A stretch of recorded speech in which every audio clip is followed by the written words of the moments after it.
l'héritage familial. Chaque fille naît avec un héritage invisible, le passé de sa mère, les blessures de sa famille, le regard du père, les secrets du couple parental. Mais ce n'est pas ton fardeau. Les douleurs et rancunes maternelles appartiennent à la mère. Les colères, les désillusions ou les blessures de la mère ne doivent jamais devenir tes chaînes. Les mères toxiques produisent souvent des filles toxiques. Critique constante, manipulation, jalousie, exigence impossible. Ces comportements façonnent l'esprit d'une jeune fille. Une fille peut absorber ses blessures et reproduire ces schémas dans ses relations amoureuses ou sociales. Mais la toxicité n'est jamais une fatalité.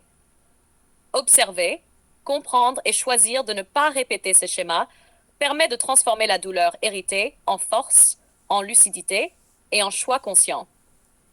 Les mères transmettent aussi leur peur. Peur de manquer, peur de la pénurie, peur de l'abandon.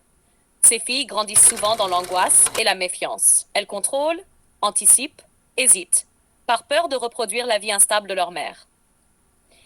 Mais il est possible de se libérer, reconnaître ses peurs comme héritées et décider de vivre autrement. Les peurs de ta mère ne sont pas les tiennes. Le père joue un rôle déterminant. Si une fille déteste son père, elle risque de détester tous les hommes. Les rancunes parentales deviennent des prisons émotionnelles qui empêchent de voir les hommes comme des individus capables d'amour et de respect. La fille doit apprendre à séparer son jugement du sien et choisir ses relations pour ce qu'elles sont réellement, non pour ce que représente le passé parental. En amour, chaque conseil extérieur, chaque pression familiale doit être filtrée. La mère peut vouloir un mari sûr ou respectable, mais ce choix ne t'appartient pas. Écouter oui, suivre jamais.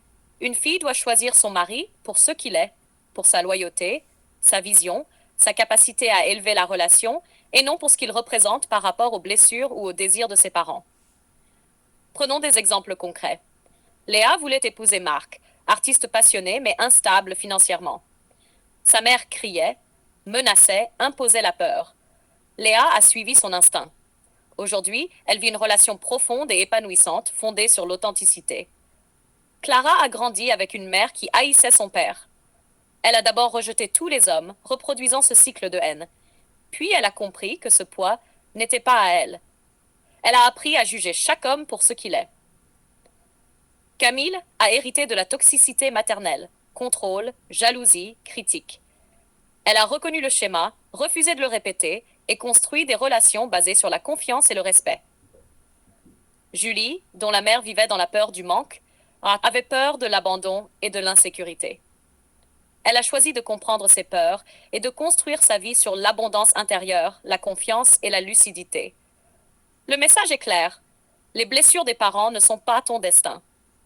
La toxicité maternelle n'est pas un mandat. Les rancunes envers le père ne sont pas un héritage obligatoire. Et le choix d'un mari n'est jamais une question de validation familiale. C'est une question de cœur, d'esprit et de lucidité. Phil, voici tes commandements. 1. Les blessures de ta mère ne sont pas à toi. Ne les porte jamais comme un fardeau. Le couple parental, ses drames, ses rancunes n'appartiennent qu'à eux. Tu n'es pas là pour réparer. 3. Si tu détestes ton père, tu détesteras tous les hommes. Apprends à voir chaque homme pour ce qu'il est. 4. Les mères toxiques produisent souvent des filles toxiques. Mais tu n'es pas condamné. Observe, comprends, refuse de répéter. 5. Les peurs de manque, d'insécurité ou de pénurie ne sont pas les tiennes. Vise avec confiance et lucidité. 6. Écoute les conseils, mais ne suis jamais aveuglément. Tes choix te concernent, pas eux. 7. Choisir ton mari est un acte sacré. Il doit élever ton cœur, ton esprit et ta vie, pas correspondre aux peurs ou désirs de ta famille. 8. Les erreurs et les échecs sont des professeurs. Ne les fuis pas. Ils forment ton instinct et ta lucidité. 9. Sépare ton cœur des rancunes héritées. Sois consciente, sois lucide, sois libre. 10. Ta vie t'appartient. Écris ton histoire, trace ton chemin, défie les attentes et refuse les chaînes invisibles. Répète-le chaque jour. Les blessures de ma mère ne sont pas les miennes. Mon cœur n'appartient qu'à moi. Mon choix d'homme est mon droit. Ma liberté est ma force.